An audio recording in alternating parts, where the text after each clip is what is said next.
ప్రతిరోజు కూడా వాగ్దానం రిసీవ్ చేసుకుంటూ ఆధ్యాత్మికమైన మేలులు పొందుకుంటున్న ప్రియ సహోదరి సహోదరులందరికీ నా హృదయపూర్వకమైన వందనాలు, శుభాలు తెలియజేస్తున్నాను. అందరూ బాగున్నారు కదా? దేవుని అమూల్యమైన మాట మన హృదయాలను ధైర్యపరుస్తుంది. శ్రమ వేళలో ఆదరిస్తూ, కృంగిన వేళలో లేవనెత్తుచు, భయపడుతున్న వేళలో ధైర్యాన్ని మనకు బోధిస్తూ, అలసిపోయిన వేళలో సేద తీర్చుచు దేవుని మాట మనలను ధైర్యపరిచేది, ఆదరించేది. ఇట్టి వాగ్దానములతో కూడిన ఆయన మాటలు ప్రతిరోజు కూడా మనం రిసీవ్ చేసుకుంటూ, ప్రార్థనలు ఏకీభవిస్తూ, దేవుని నామమునందు విశ్వాసముంచుట ద్వారా మనకు కలిగే గొప్ప మేలులు, ఆశీర్వాదాలు ఎంతో మేలును కలుగు చేస్తుందని విశ్వసిస్తున్నాను. మీ అందరూ కూడా అటు రీతిగా ధైర్యపరచబడుతూ ఆదరించబడుతున్నారని సంతోషిస్తున్నాను. ప్రభువు కృప మీకు సదాకాలము తోడయుండునుగాక. నా వలన మీకు దీర్ఘాయువు కలుగును అని దేవుని లేఖనం సెలవిస్తుంది. అవును, ప్రతి ఒక్కరు కూడా దీర్ఘాయువు కలిగి ఉండాలని, సుఖజీవముతో గడిచే సంవత్సరములు కలిగి ఉండాలని, ప్రతిరోజు మేలు పొందుతూ సంతోషంగాను, సమాధానంగాను, నెమ్మది కలిగి బ్రతకాలని ఆశించని మనుషులు ఎవరైనా ఉంటారా? ఆశిస్తున్నాము కానీ ఎందుకని దొరకట్లేదు. మనము ఆశిస్తున్నాము కానీ ప్రార్థించలేకపోతున్నాం. ప్రార్థించిన రీతిగా నిరీక్షించలేకపోతున్నాం. నిరీక్షించిన రీతిగా ఓపికతో ఉండలేకపోతున్నాం. కొంత సమయం నిరీక్షణ ఉంచి తొందరపాటు నిర్ణయాల్లోకి వెళ్ళిపోతున్నామేమో. అందుకే మనము దేవుని వలన కలిగే ఆశీర్వాదము, దీర్ఘాయువును, సంతోష సమాధానములను కలిగి జీవించలేకపోతున్నామేమో అని ఖచ్చితంగా మనం ఆలోచించాలి. దేవుని వలనే మనకు దీర్ఘాయువు కలుగుతుంది అనేది తెలిసి కూడా ఎందుకో దేవుని మాటనే ధిక్కరిస్తూ ఉంటాము. దేవుని వలనే మనకు నెమ్మది కలుగుతుంది అని అర్థమై కూడా ఎందుకో దేవుని సన్నిధిని, దేవుని మాటని, దేవుని పనిని ధిక్కరిస్తూ, తిరస్కరిస్తూ, చిన్న చూపు చూస్తూ, నిర్లక్ష్య పెట్టే స్వభావం మనలో కలుగుతూ ఉంటుంది. కారణం ఏంటో తెలుసా?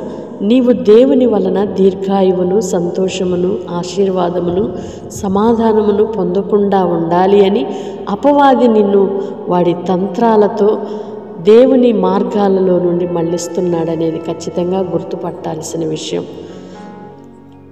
అట్టి జ్ఞానోదయమును ప్రభు ప్రతి ఒక్కరికి అనుగ్రహించి, నా వలన మీకు దీర్ఘాయువు కలుగును అని దేవుని మాటని రిసీవ్ చేసుకొని ఆయనకు లోబడి, ఆయన కృపతో నింపబడి తృప్తిపరచబడుదుముగాక. ఆమెన్. పరిశుద్ధుడైన దేవా, ప్రేమ కలిగిన తండ్రి, మీకు స్తోత్రాలయ్యా. ఇంతవరకు మీ కృపతో మమ్మలను భద్రపరిచి బలపరిచారు.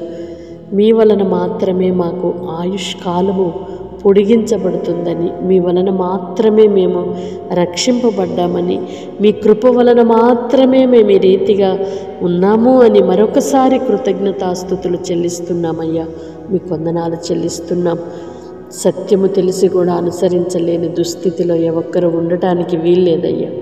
నిజమైన దేవుని శక్తిని ఎరిగి కూడా ఎరుగునన్నట్టు బ్రతకటానికి వీల్లేదయ్యా. మీ కృపకు పాత్రులుగా చేయండి. విన్నదానిని, నమ్మిన దాని కొరకు జీవించటానికి మీ కృప దయచేయమని వేడుకుంటున్నాం తండ్రి. మీకు స్తోత్రాలయ్యా. ఎందరైతే బిడ్డలు ప్రార్థనలో ఏకీభవిస్తున్నారో ప్రతి ఒక్కరిని మీ కృపతో నింపండి నాన్న. మీరిచ్చిన ఆయుష్కాలం అంతయు మీ నామానికి మహిమకరముగా బ్రతకాలయ్యా. మీరిచ్చిన జీవితమును మీ కొరకు బ్రతకడానికి నేర్పించమని వేడుకుంటున్నామయ్యా. ఈ భూమి మీదకి పంపబడిన మేము ప్రతి ఒక్కరము కూడా నాయన మీ కొరకు బ్రతకవలసిన వారమే కానీ మా కొరకు మేము బ్రతికి నష్టపోవటానికి కాదని మరొకసారి నాయన మీ లేఖనాధారముగా విశ్వసిస్తున్నాం. ఎందరైతే బిడ్డలు నాయనా అటు విశ్వాసములోనికి నడిపించబడుతున్నారో ప్రతి ఒక్కరిని కూడా మీరు దీవించండి. దీర్ఘాయువును మీరు అనుగ్రహించండి. మీరిచ్చిన ఆయుష్కాలం అంతయు మీకు కృతజ్ఞులుగా బ్రతకడానికి మీ కృప దయచేయమని వేడుకుంటున్నాం. శరీర బలహీనతల నుండి విడిపించండి. మానసిక రుగ్మతల నుండి విడిపించండి నాన్న. మనోధైర్యమును, సంతోషమును, సమాధానమును నీ పిల్లలకు అనుగ్రహించమని వేడుకుంటున్నామయ్యా. నీ స్తోత్రాలు. నీ పిల్లలు ఏది కొదువుగా కొరతతో ఉన్నారో వాటన్నిటినీ కూడా నాయన చూస్తున్న దేవుడవు, కొరతలన్నిటినీ తొలగించి సర్వ సమృద్ధితో సంతోషముతో నింపి నడిపించుమని యేసయ్య నామములో ప్రార్థిస్తున్నాను తండ్రి. ఆమేన్. దేవుడు మిమ్మలను దీవించునుగాక. ఆయన కృప సదాకాలం మీకు ఉండునుగాక. సమాధానముతో నడిపింపబడుదురుగాక. ఆమేన్. వాగ్దానం రిసీవ్ చేసుకొని తప్పకుండా ఇతరులకు షేర్ చేస్తున్నారు కదూ. దేవుడు మిమ్మల్ని ఇంకనూ దీవించునుగాక. 15, 16, 17 ఈ 3 రోజులు ఉపవాస ప్రార్థనలు దైవజనులు ప్రకటించిన రీతిగానే నిన్నటి దినాన ఉపవాస ప్రార్థన ఎంతో ఆశీర్వాదకరంగా జరిగింది. ఈరోజు మంగళవారం 16వ తారీఖు. ఈరోజు కూడా 2వ రోజు ఉపవాస ప్రార్థన ప్రారంభించబడుతుంది. తప్పకుండా మీరందరూ పాల్గొనండి. ఈ లింక్ యూట్యూబ్, ఫేస్బుక్లో ఈ ఉపవాస ప్రార్థనలో పాల్గొనండి. ఇతరులకు కూడా షేర్ చేయండి. హదసా మినిస్ట్రీస్ అనే యూట్యూబ్ ఛానల్లో ఈ ఉపవాస ప్రార్థనలు మీరు పాల్గొనవచ్చు. మీ బంధువులకు, స్నేహితులకు తప్పకుండా వారిని కూడా ఈ ఫాస్టింగ్ ప్రేయర్స్కి ఇన్వైట్ చేయండి. ఈ వాగ్దానమును కూడా ఇతరులకు షేర్ చేయండి. దేవుని పనిలో పాల్గొని దైవ ఆశీర్వాదాలు మీరు పొందుకోవాలని ప్రేమపూర్వకంగా తెలియచేస్తున్నాను. ఇప్పటికే ఈ పరిచర్య కొరకు ప్రార్థిస్తూ సహకరిస్తూ మేమున్నాము ఈ పరిచర్యలో పాలిభాగస్తులుగా అని ముందుకొస్తున్న మీ అందరినీ కూడా నా దేవుడు దీవించునుగాక. దీర్ఘాయువుతో మిమ్మల్ని నింపి తృప్తిపరచునుగాక. ఆమేన్.